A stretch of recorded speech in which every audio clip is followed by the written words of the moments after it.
L'acculturation, c'est une crise identitaire.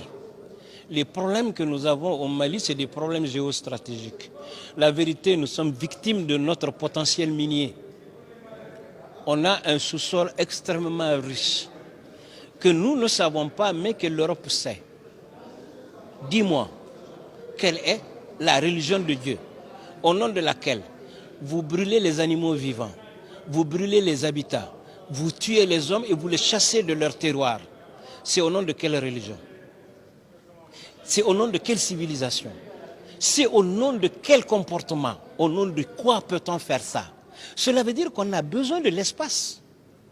Vous comprenez? Ce qu'on appelle la région des trois frontières, Niger, Burkina, Mali, c'est un scandale minier. On est victime de ça. Vous comprenez ça? Tout ce que l'on dit tout autour là, c'est de la distraction. La vérité, c'est ça. Notre crise est une crise politico-géostratégique. Les grandes puissances veulent nous chasser de chez nous pour exploiter notre sous-sol. C'est aussi simple, non? Ils veulent avoir la même mise. Comment vous comprenez un pays qui n'a pas un seul gisement d'or, soit le 4e producteur d'or du monde? Comment vous comprenez un pays qui n'a pas un seul filon d'uranium sur son sous-sol et le 3e producteur d'uranium au monde? Hein? Comment ça va marcher?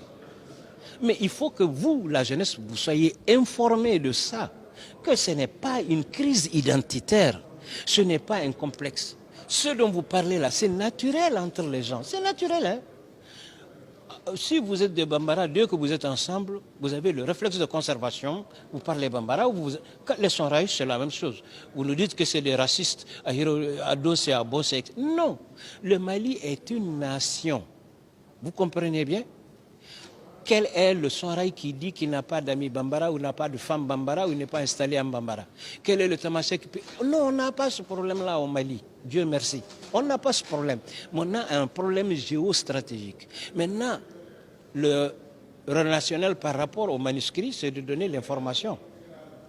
Si on a dit les manuscrits, ce n'est pas des Sonraïs qui ont fait, mais c'est à Tombouctou. Cela veut dire qu'à l'époque, Tombouctou était la plus grande université du monde avec 25 000 étudiants. Et les étudiants, il faut bien des professeurs.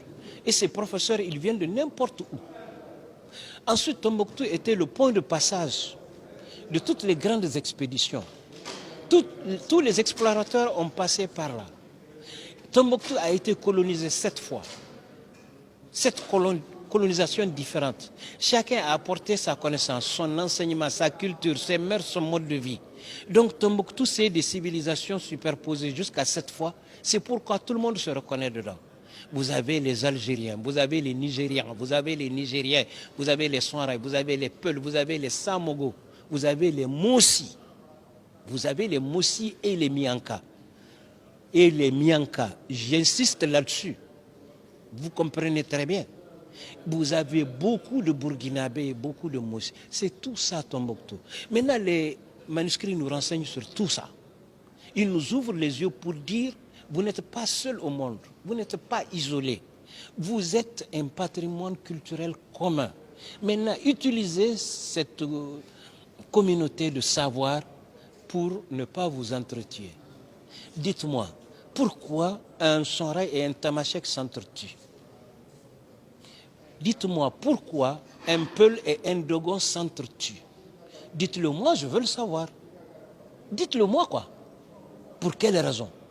Si quelqu'un a une réponse, il n'a qu'à me dire. Ce n'est vraiment pas normal quoi. C'est le moins qu'on puisse dire, ce n'est pas normal. Alors si je dis que ce n'est pas normal, il faut que je réalise que tout ce que j'ai de Peul, son support c'est Dogon. Tout ce que j'ai de Dogon, son support c'est Maninka. Tout ce que j'ai de bon en Maninka, son support c'est Malinke, etc. etc. Allez, au revoir.